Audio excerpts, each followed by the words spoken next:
À la recherche de nos ancêtres, je vais ouvrir l'album vert des photos de famille que tenaient papa et maman. C'est sur cet album que j'ai trouvé les plus vieilles photos.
J'ai bien des années plus tard été filmé le fronton de son entreprise. Si je passe près de la mairie de la ville, je pense à mon aïeul qui l'a construite. Nous voici maintenant à 3 minutes de la Grand Place, rue de Crouy. Sur cet immeuble, une inscription. Maison J.B. Penel et A. Penel. J.B. Penel, mon arrière-grand-père, A pour Auguste, son deuxième fils. L'aîné, Jean-Baptiste, était mon grand-père. Il ne pouvait diriger l'affaire. Il était aveugle. Il est dans l'équipe municipale qui dirige Roubaix. Il est même le premier adjoint au maire. Il a une entreprise de bâtiments florissante et il participe à la construction des quartiers de Roubaix, les Courets. Bonne maman Penel-Watine, disait-on, passait tous les étés dans sa propriété au Recueil.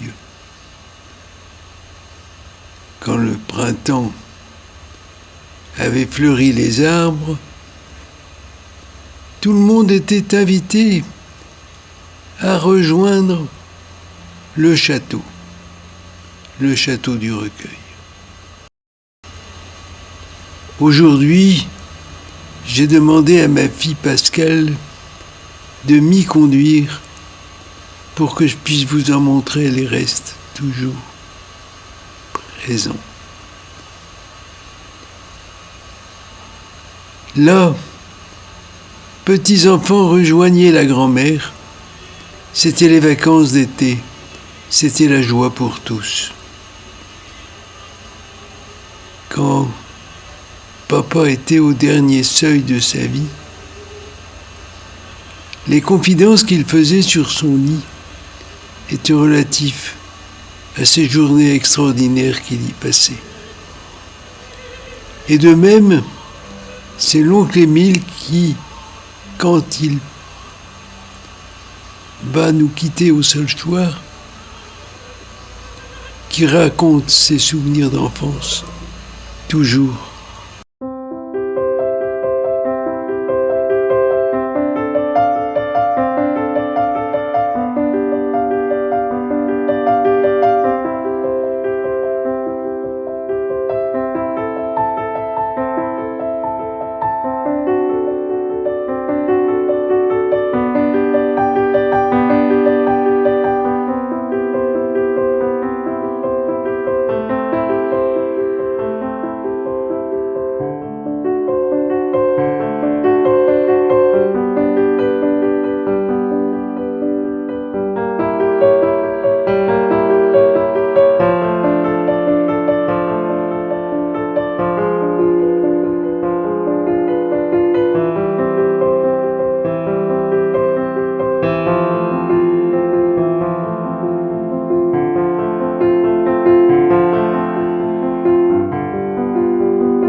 C'était en avril de cette année que mon beau-frère René Dutilleul m'a apporté ce livre remarquable intitulé Memory.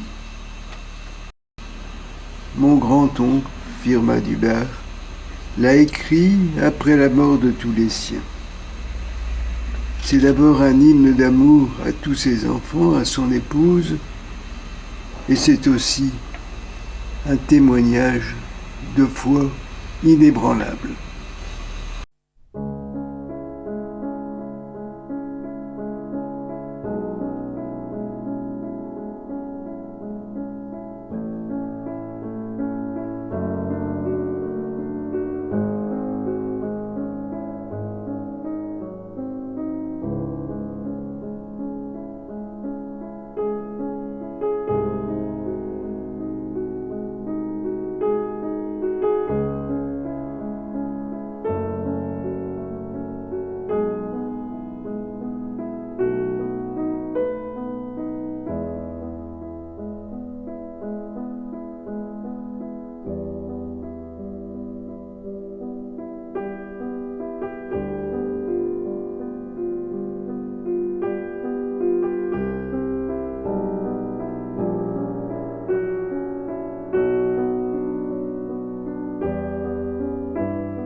disons moins que Sœur Marie du Christ, carmélite,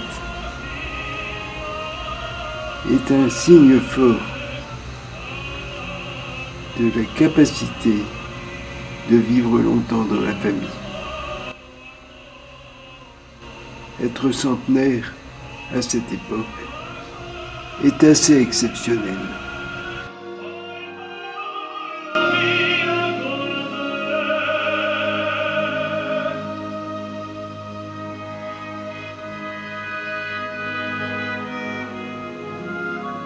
Ces années qu'ont passé à Roubaix les Penelles Watines sont à placer dans le contexte historique de cette époque, le XIXe siècle. Rappelons-nous, c'est le début du XVIIIe siècle. Waterloo, Morne-Plaine.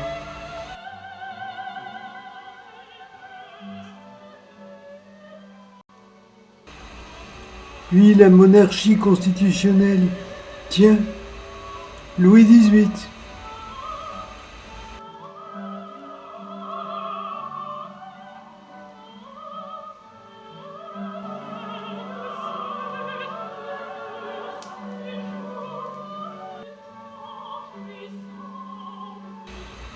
Puis la Révolution de 1848.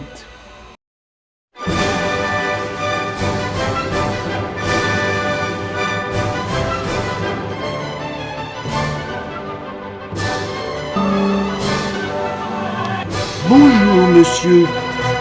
Voulez-vous nous montrer la mode de l'époque ?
C'est alors qu'apparaît dans notre famille une charmante jeune fille, Julia Hertog.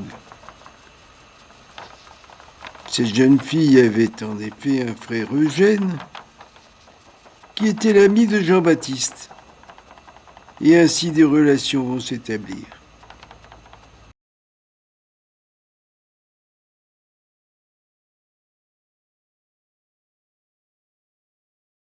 C'est l'époque où Julia Hertog, roubaisienne d'origine, tombe amoureuse du jeune Jean Penel.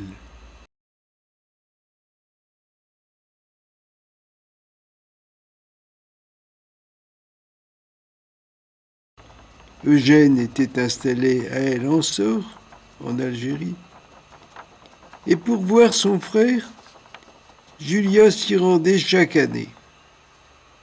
Long voyage pour cette jeune fille.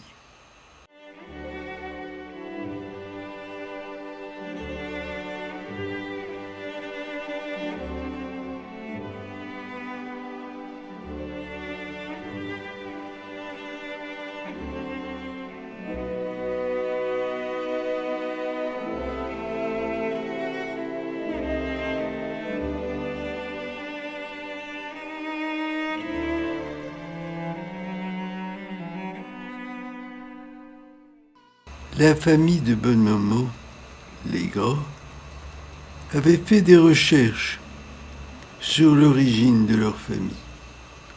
Ils venaient de Hollande, étaient ferronniers et avaient même réalisé une grille fameuse sur place dans une cathédrale, celle de La Haye ou d'Amsterdam.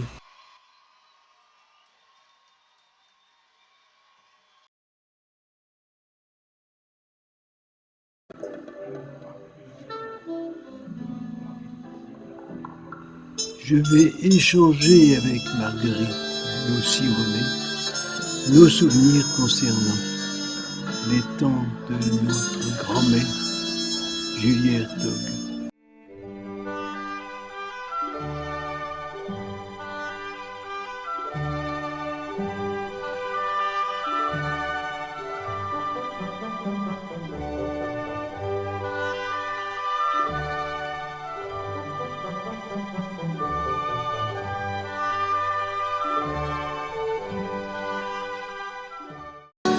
Ma grand-mère,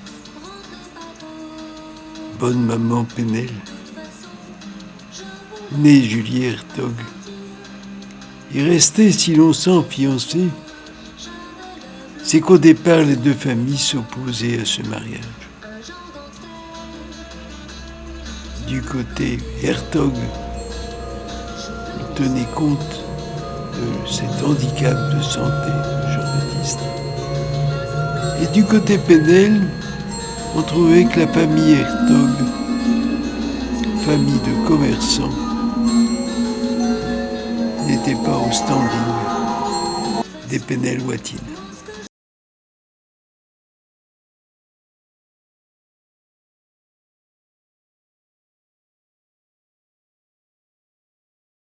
Il est vrai qu'alors, Jean Penel avait des problèmes. Comme plusieurs membres de sa famille, il avait des handicaps aux yeux dus à une carence de son nerf optique. Et à cause de cela, pas question qu'il prenne un travail organisé, qui plus est celui de directeur de l'entreprise de bâtiment qu'a géré son père. Et à cause de cela, il verra son frère Auguste prendre les rênes de cette magnifique entreprise. C'est un artiste, il fait du piano avec son frère Alphonse, lui aussi aveugle.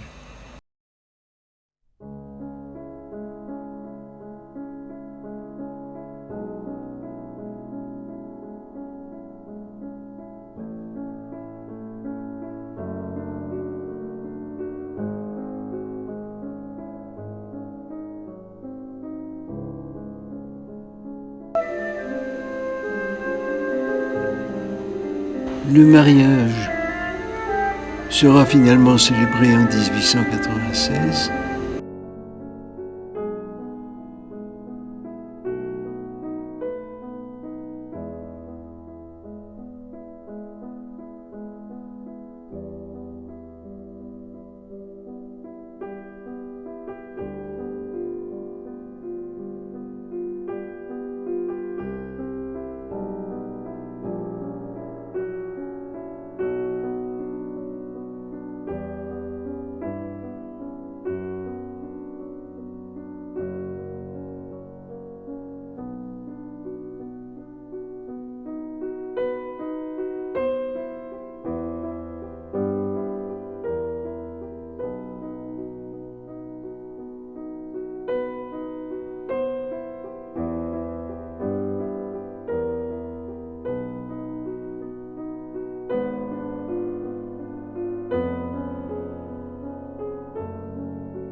Parlant de leur histoire, nous osons dire qu'ils furent heureux et eurent beaucoup d'enfants.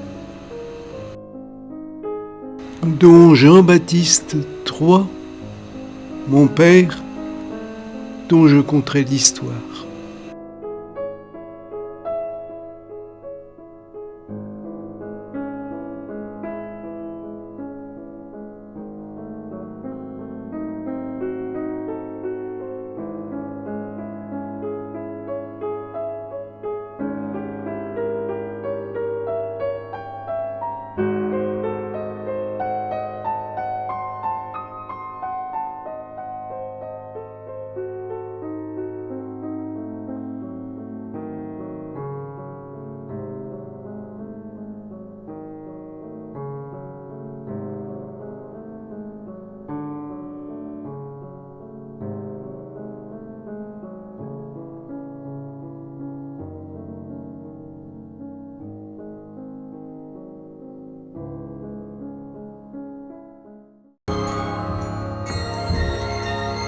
Le canal était prévu en 3 tronçons.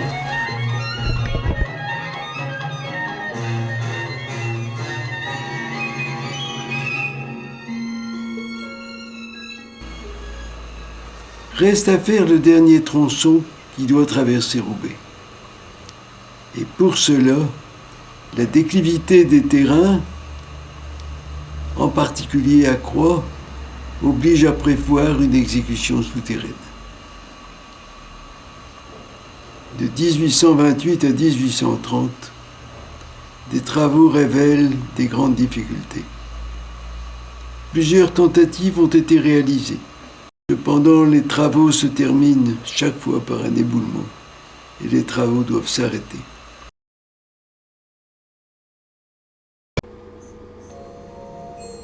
Un autre destin attend, le chantier abandonné.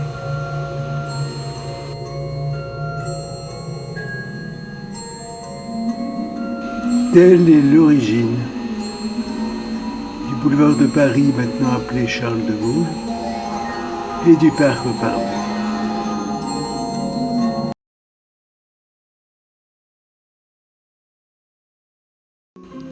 Cette photo, bien mauvaise penserez-vous, c'est que l'invention de la photographie date de peu de temps. Et elle représente papa sur un chariot au sanatorium de Middelkerk en Belgique. Il a la coxalgie. Il doit brutalement interrompre ses études. Il restera étendu près de 2 ans et ne reprendra les scolarités qu'à l'aube. Les jours, les mois, les années même ont passé, mais enfin, Jean-Baptiste est sur pied. Ces années de classe sont passées. Plus question qu'il suive le bac. Il va pourtant trouver dans l'abbé Pinte un professeur extraordinaire qui l'initie à la chimie, le passionne pour ses mystères et, de ce fait, marquera toute sa vie. Un autre serait resté invalide. Oui, bien sûr, la claudication, qui l'accompagne ensuite toute sa vie, est une mémoire vivante, mais ça n'empêche pas d'agir. On peut s'interroger sur les ressources de ce ménage dont le mari ne peut pas travailler à cause de ses handicaps de vue. En fait, papa Penel a tout prévu quand il donne à son 2e fils, Auguste, la direction de son affaire. En compensation à Jean, son aîné, il donne les pâtés de maison qu'il possède et qu'il construisait quand les commandes n'arrivaient pas à temps pour occuper ses équipes. Et c'est ainsi que sa vie durant, bonne maman Penel va trouver les ressources de son ménage en allant percevoir les loyers de ce quartier de Maison de Roubaix.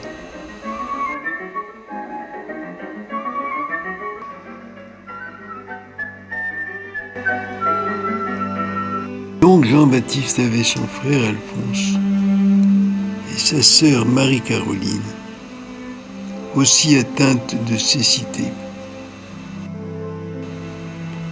Alphonse ne s'est pas marié. Il habitait le château d'Urcueil en été et hors saison. Il habitait rue de Lille chez ses parents. En face du 17 rue de Lille, maison que nous connaissons bien, où va habiter Jean et bonne maman. Là, il y avait une salle à manger avec un orgue. C'est là que jouait à longueur de journée Jean Pénel au violon, tandis qu'Alphonse l'accompagnait au violoncelle et que M. Sautin tenait l'orgue. Parlant de la maison de mes grands-parents rue de Lille, je disais « maison que nous connaissons bien ». Mais peut-être pas vous, alors on va s'y rendre. La rue de Lille est la route ancienne qui menait de Roubaix à Lille.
Un autre album s'offre à nos recherches, dont je tourne les pages.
Bonjour, mon vieux, me disait-il en me voyant, avec ce sourire si extraordinaire que j'aimais tant.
Nous les avons vus arriver tous les deux, se tenant par la main au 17 rue de Lille.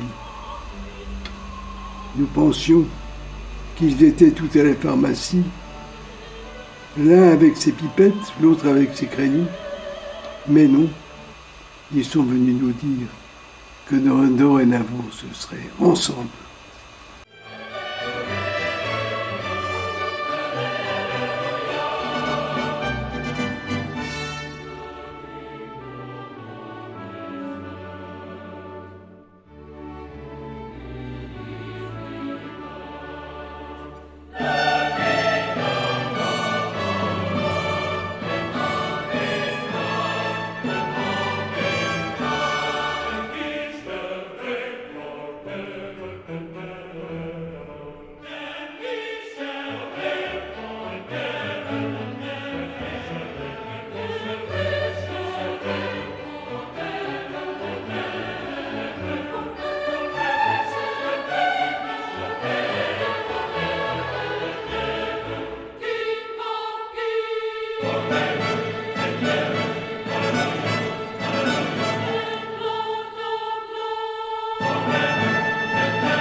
bien souvent, allant rendre visite à papa à la fin de sa vie, je le trouvais à l'écoute d'une musique classique. Papa mélomane? Rien d'étonnant. À qui avait dû passer son enfance sous le signe des malvoyants. Un auteur était souvent à l'honneur. Gershwin, Georges Gershwin, auteur de Rhapsody in Blue.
Ces temps se sont enfuis, un peu comme dans un rêve.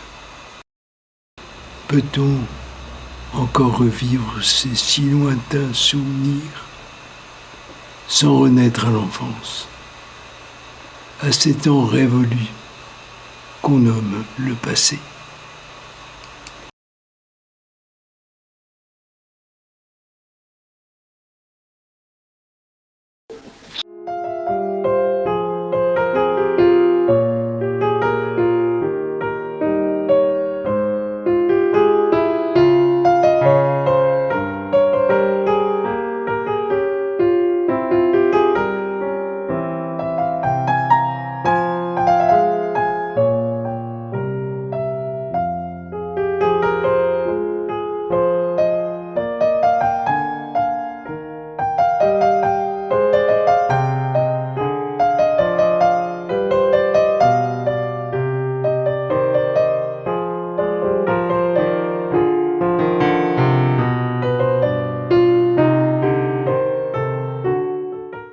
La Seconde Guerre mondiale fut le conflit le plus gigantesque et le plus sanglant de l'histoire.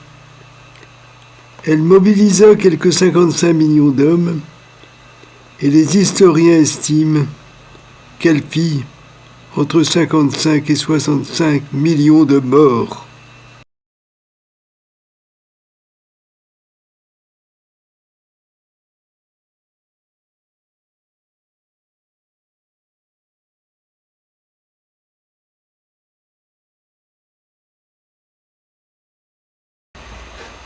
La déclaration de guerre nous a surpris à M, boulevard Clémenceau, où nous venions d'aménager un an plus tôt.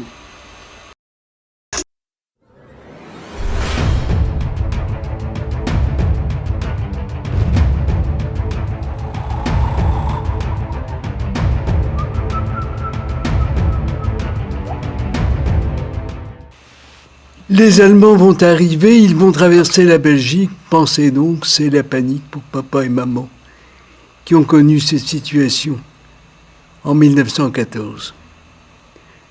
C'est donc le départ, on évacue à Romanche, où avec les Duez, l'oncle Robert et tante Aline, on a loué une villa.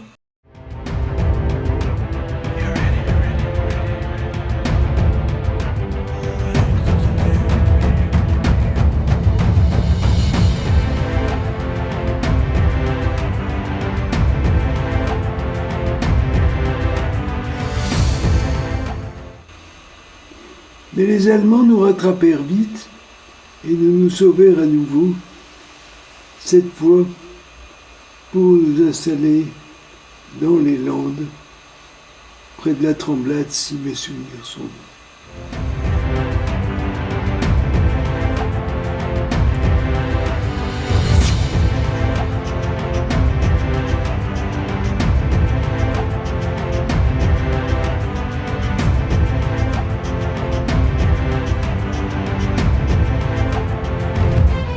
Mais les Allemands nous rattrapèrent encore, et là, mes parents connurent une nouvelle occupation qui les ramenait quelques 30 ans en arrière.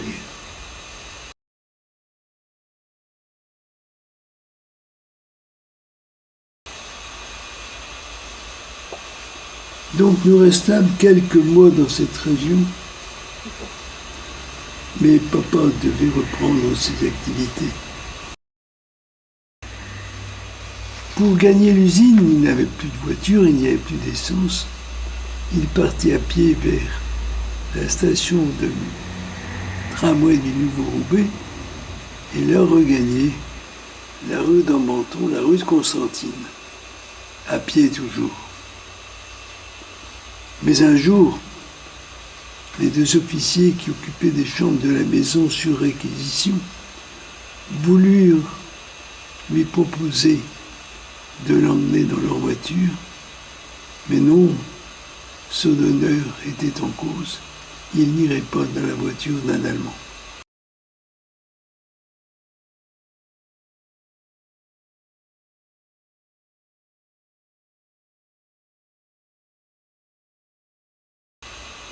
Notre maison, d'ailleurs, bénéficiait depuis leur arrivée d'une tour en bois qui surplombait le toit et qui permettait de voir à l'horizon, très loin, en particulier, les saints tours de la cathédrale de Tournai étaient visibles.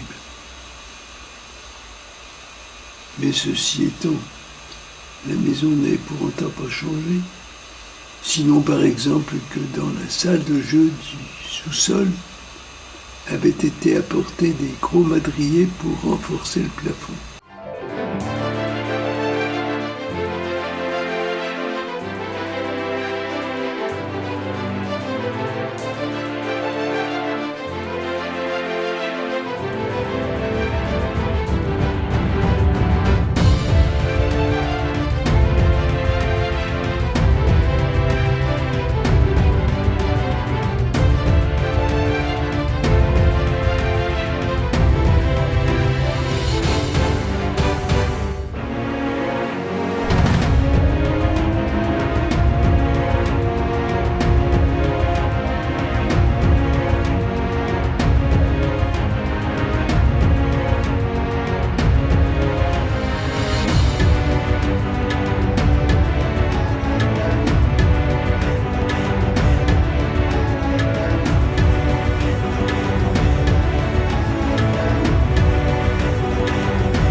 Va après le débarquement être assez vite libéré sans combat particulier. Et c'est alors que mon frère Jean déclare sa volonté de se porter volontaire dans l'armée de Leclerc et qu'il nous quittera avec 3 amis pour aller libérer l'Alsace.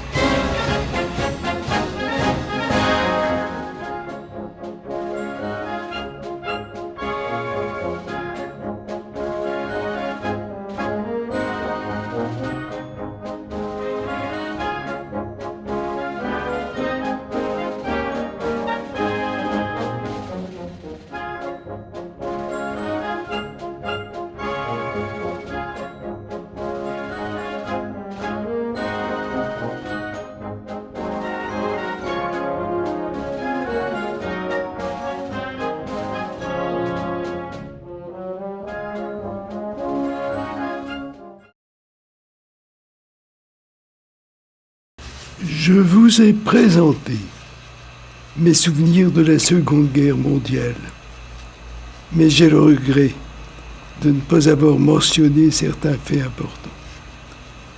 Par exemple que Jean Penel était gaulliste, qu'il était patriote et qu'il n'a jamais manqué l'occasion d'aider la résistance. Au moment du débarquement, la résistance multiplie les attaques contre les troupes d'occupation. Et les représailles sont parfois terribles.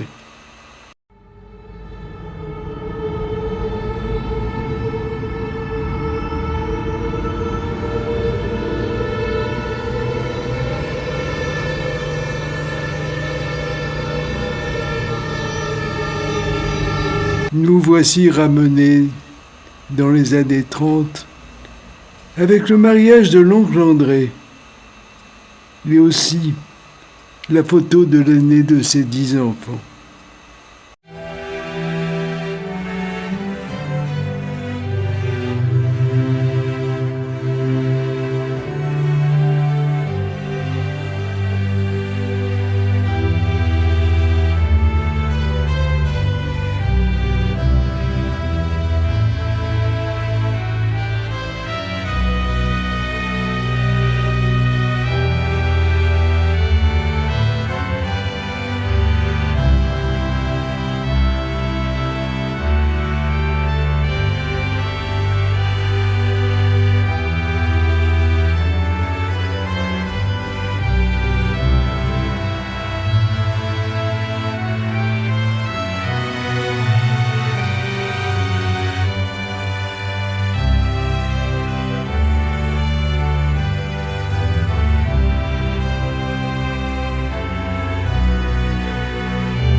Peut-on parler de Jean-Baptiste Penel sans évoquer ses qualités d'entrepreneur, de créateur et d'humaniste? En 1924, il crée grâce à Firmin Dubar, son oncle, et avec son cousin Joseph Flippo, une petite société. Personne n'imagine alors qu'elle fera parler d'elle dans le monde entier. Le petit atelier du départ deviendra, sous son impulsion, un ensemble industriel important. C'est que l'entreprise roubaisienne va se développer. Elle mettra en œuvre une technique du travail du caoutchouc tout à fait nouvelle en France, le calendrage. Elle passera les frontières en créant une filiale en Belgique dans les années 30. En 1947, elle créera un autre monstre industriel, les plastiques de Roubaix. Jean-Baptiste Penel est aussi un créateur. L'article qu'il commercialise au départ, un tissu gommé pour les hôpitaux, fera place à d'autres produits rapidement, d'autres produits innovants. Le tissu imperméable pour vêtements d'abord, dont l'envers, doux et agréable au toucher, est obtenu par un poudrage de poils de coton. Autre invention, le bulgum, sous forme de sounape d'abord, puis le tapis lui-même. C'est moi la responsable. Eh ben oui, au fond, oui. Je suis impardonnable, en effet, en 1964, de ne pas connaître le nouveau bulgum. Bulgum, aussi jolie couleur. Bulgum, qui m'assurerait 10 ans de silence. Et pourtant... Mais encore, d'une collection de produits pour le nautisme sous la marque Leader. Le développement de la société, c'est d'abord la création de produits nouveaux qui s'imposent sur le marché. Pour ses productions et l'exécution de ces produits, Jean Penel groupera autour de lui jusqu'à plus de 1000 collaborateurs. Mais il sera surtout remarqué comme un humaniste novateur. À Montreux en 1955, l'entreprise est élue l'entreprise la plus sociale d'Europe. C'est que les initiatives ne manquent pas chez Penel et Philippot. Les accords d'entreprise sont pris avec les syndicats. L'intéressement aux bénéfices, des avantages sociaux de différentes natures, des assemblées générales prenant l'avis des uns et des autres, tout ça fait que l'entreprise est une entreprise novatrice.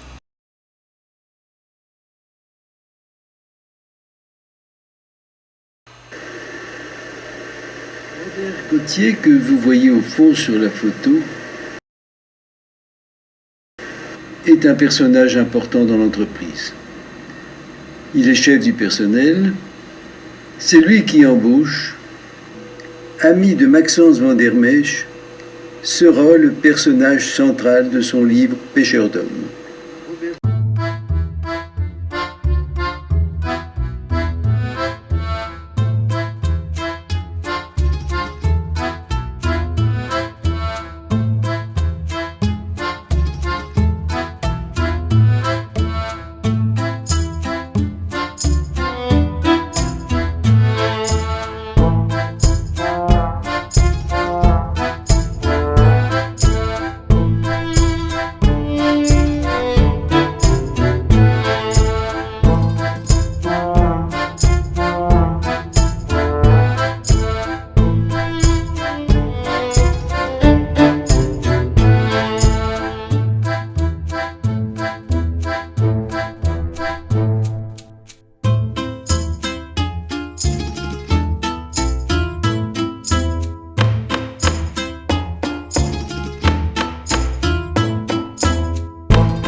Ce fut le samedi 20 octobre 2001, le lendemain des funérailles de Badette, que, au milieu d'une nombreuse assemblée dont Pierre Mauroy, ancien Premier ministre, Le maire de la ville de Roubaix, René van der Endonck, consacrait cet espace de verdure et de passage à Jean Penel, sous le nom de Mel Jean Penel, situé entre l'A N7, l'école du textile, et le musée piscine de la ville.